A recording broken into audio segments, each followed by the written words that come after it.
Warahmatullahi wabarakatuh. Waalaikumsalam warahmatullahi wabarakatuh. Saya Rini Rahma Dan saya Prita Laura. Kami di sini akan mempresentasikan tentang baris Next. Ayo. Yang pertama, pengertian head secara bahasa. Head itu adalah mengalir.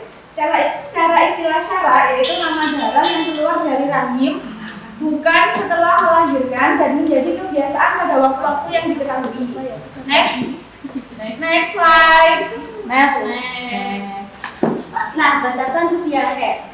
Head biasanya tidak terjadi sebelum usia 9 tahun hijriah. Menurut sebagian ulama, 9 tahun kurang 16 hari kurang sedikit dan berakhir pada usia menopause. Menurut sebagian ulama juga 50 tahun atau aksaru lebih dari 50 tahun. Kemudian selanjutnya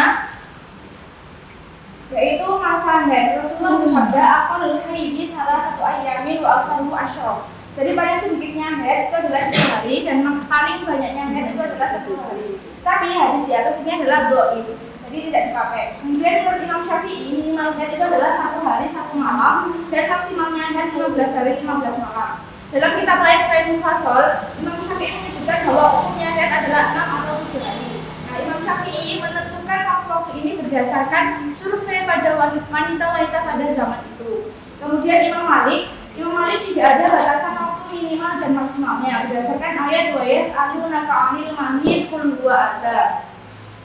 Artinya, dan jika kamu ditanya Rasulullah, maksudnya ke Nabi Muhammad, apa itu head? Head itu adalah penyakit. Jadi di ayat ini tidak menjelaskan maksimal dan minimalnya head. Maka Imam Malik menyebutkan tidak ada batasan waktu minimal dan maksimal.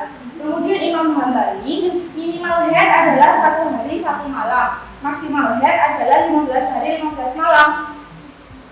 Sebenarnya Imam Hambali itu tidak menyebutkan tidak ada batasan, tetapi dikembalikan pada urf dan kebiasaan dan melihat pendapatnya Imam Atha yang mengatakan ra'aitu minan nisa min tahidi yauman wa tahidi khamsata asyara yauman.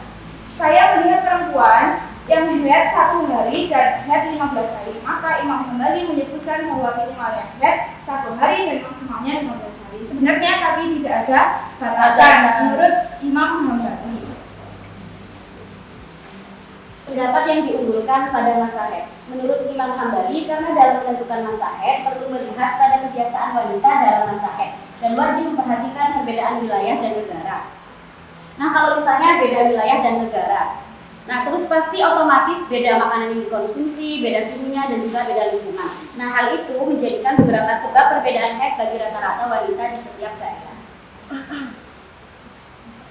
Kemudian selanjutnya warna darah head. Nah, warna darah head di kitab Mufassal itu ada 4. Tapi kalau di kitab lain mungkin banyak ya, urut dari hitam, coklat dan seterusnya. Tapi karena ini Mufassal itu ada 4. Yang pertama hitam. Nah, hitam ini tidak ada perselisihan, maksudnya gimana? Jadi menurut semua ulama mengatakan bahwa kalau darahnya yang keluar itu berwarna hitam maka disebut head mutlak, tidak ada perselisihan. Berdasarkan hadis dari Fatimah binti Abi Hubaysh, annaha kanat tastahalu. Faqala laha Rasulullah idza kana damul haidi fa innahu damu aswadun yu'rafu. Fa'amsiki an salati fa idza kana al-aqru fatawati fa innahu huwa irqu.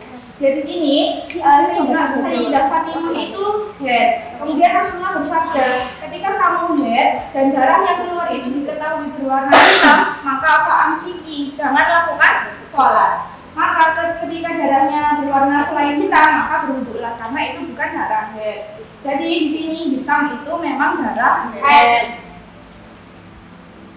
Kemudian merah. Menurut Imam Abu Hanifah, merah termasuk darah haid berdasarkan ayat wa yas'alunaka 'anil mahid qul huwa adza. Nah, ayat ini seperti ayat di atas tadi, yaitu tidak ada ketentuan warna darah haid. Yang kedua, pendapat Imam Syafi'i, merah bukan termasuk darah haid berdasarkan hadis Fatimah seperti di atas tadi.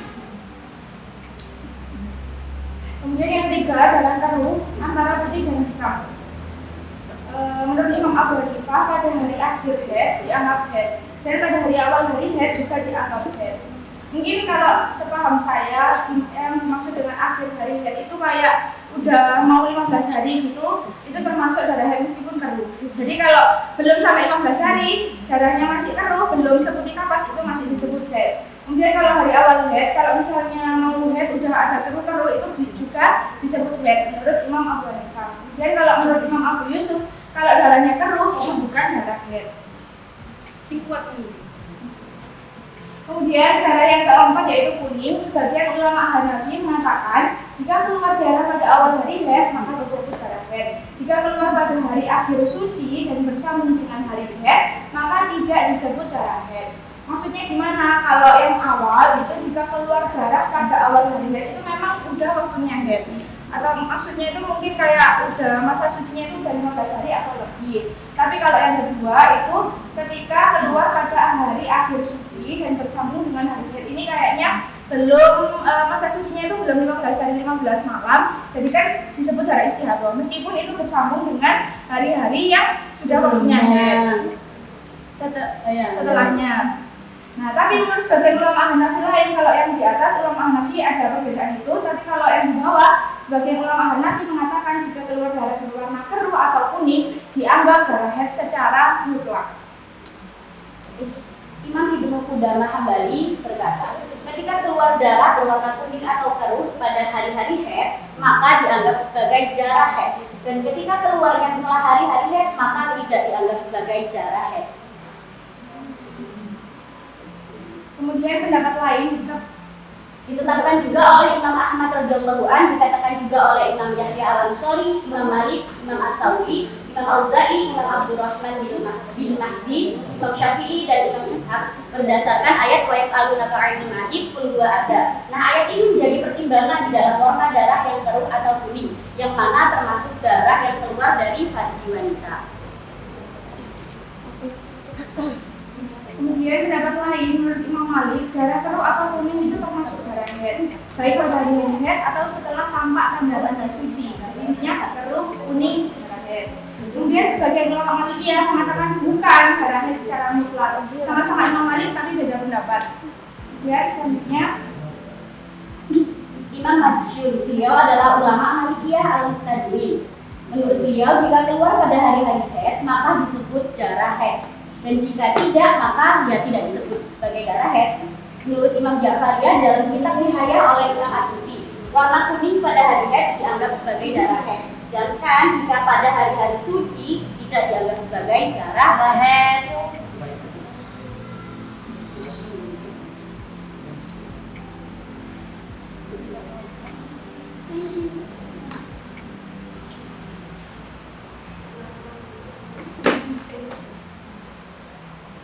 dari semua pendapat yang banyak tadi, ada pendapat yang diunggulkan dari semuanya. Yang pertama, darah berwarna keruh atau kuning pada hari-hari haid dianggap darah haid.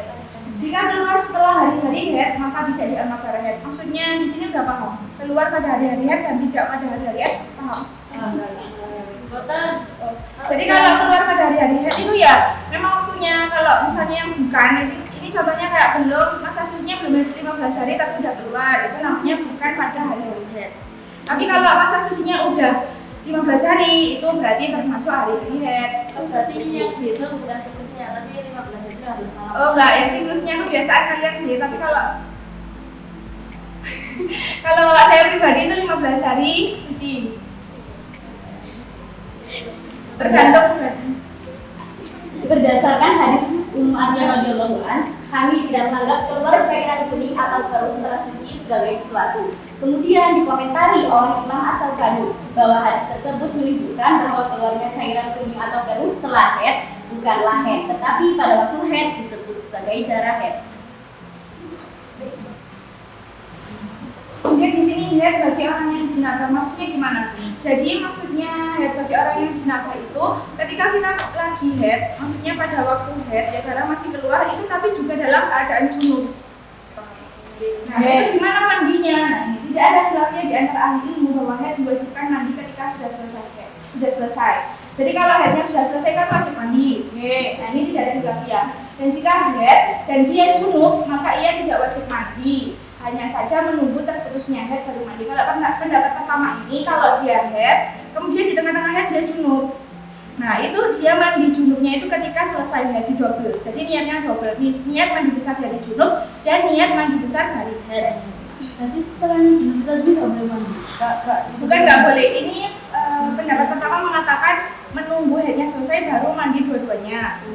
Tapi pendapat kedua, Nah, ketika wanita haid jenabah, maka tidak boleh mandi besar sebelum berakhir haidnya. Ditetapkan oleh Imam Ahmad bin Hambali, jika mandi dari jenabah dalam masa haid, maka sah mandinya. Maksudnya itu hilang hadas jenabahnya, tetapi hadas haidnya belum hilang. Jadi kalau yang di sini boleh mandi jenabah pas waktu haid, yang hilang hanya hadas dulu jenabahnya saja.